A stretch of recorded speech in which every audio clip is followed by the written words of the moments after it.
ఇసుక ఎన్టీఆర్ జిల్లా ఇబ్రహీంపట్నం అన్నమ్మ దివ్యాంగుల సేవా సంస్థలో ఓ మైనర్ బాలుడిని చంపేశారంటూ ఆరోపిస్తున్నారు తల్లిదండ్రులు. ఈ నెల 8న బాలుడు కనిపించడం లేదని బంధువులకు సమాచారం ఇవ్వకుండా దాచి అన్నమ్మ దివ్యాంగుల సేవా సంస్థ ఉంచిందన్నారు. వారు పోలీసులకు ఫిర్యాదు చేయగా మిస్సింగ్ కేసు కింద నమోదు చేశారన్నారు. బాబు ఆచూకీ చేయండి అంటూ నిరసన చేపట్టిన తల్లిదండ్రులు ఆవేదన వ్యక్తం చేస్తున్నారు. గతంలో కూడా ఎంతో మంది విద్యార్థులను పొట్టన పెట్టుకున్నారంటూ ఆరోపించారు. గతంలో ఈ సంస్థను మూసివేసిన అనుమతులు లేకుండా మళ్ళీగా గుట్టుచప్పుడు కాకుండా నిర్వహిస్తున్నారంటూ చెబుతున్నారు. గతంలోనూ దివ్యాంగులైన చిన్న పిల్లలపై లైంగిక వేధింపులు జరిగినట్టుగా స్థానికులు ఆరోపిస్తున్నారు.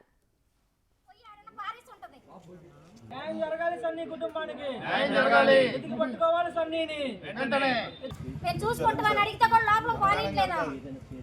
కోతి కెమెరాలో పడతాడు. ఎత్తికి పట్టుకోవాలి సన్నీని వెంటనే, ఎత్తికి పట్టుకోవాలి. ఎత్తికి పట్టుకోవాలి సన్నీని వెంటనే, ఎత్తికి పట్టుకోవాలి. మూసివేయాలి అన్నమ్మ సేవా సంస్థను వెంటనే, మూసివేయాలి. మూసివేయాలి అన్నమ్మ సేవా సంస్థ.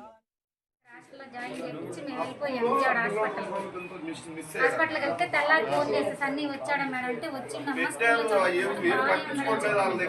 8వ తారీఖు నాడు తెల్లారుజామున 5 గంటలప్పుడు పోయిందంట సార్. మాకు చెప్పలేదు. 9:30కు ఫోన్ చేసి అమ్మ మీ పాప బాగుందా, మీరు బాగున్నారా అని బాగోగులు అడిగారు.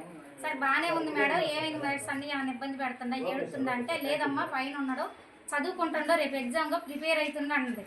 అంటే ఒకసారి ఫోన్ ఇండి మేడం మాట్లాడతానికి లేదు లేదు ఏది కాదు పైన ఉన్నాడని చెప్పింది. సరే అని ఫోన్ పెట్టేసి మళ్ళీ అర్ధగంట తర్వాత కరోనా టీచర్ ద్వారా ఫోన్ చేపించి మీ బాబు 5 గంటల నుంచి కనపడట్లేదని చెప్పింది సార్. అదండి ఏం మేడం ఎందుకు కనపడట్లేదు అంటే ఏమో తెలియదు, నేను జాగింగ్కి వెళ్ళాను వచ్చేసరికి బాబు కనపడట్లేదని చెప్పింది. అప్పటి నుంచి కూడా ఇప్పటికి ఎతుకుతున్నాం అంటుంది. ఆమె ఎతకట్లేదండి. నేను కంప్లైంట్ పెట్టినా కానీ ఇంతవరకు మాకు ఏం తెలియట్లేదు సార్. అదండి నా కొడుకు మాత్రం అయితే నాకు కావాలండి. ఇప్పటికి 4 రోజులు అవుతుంది.